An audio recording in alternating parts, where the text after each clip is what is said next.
In front of me is Motorola Moto S50, and today I would like to show you how you can apply animated live wallpaper called Magic Fluids. Begin by opening Play Store and clicking on the search bar. Then type in Magic Fluids and download this free app from Mad Scientist developer, Magic Fluids Lite Fluid Theme.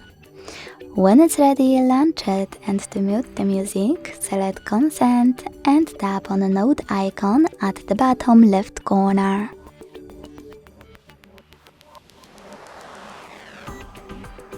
Then to access wallpaper settings, click on this gear at the top left corner. Operate all of those however you want to, and when you're ready, click at the top right corner, then bottom right corner. Set as live wallpaper. Yes. Set wallpaper and one of those options to decide where you wish to apply it, on home screen or home screen and lock screen. I will go with home screen only, so when I tap and go back, I can see that my wallpaper was successfully applied. Thanks so much for watching. If you enjoyed this video, leave a like, comment and subscribe. Bye!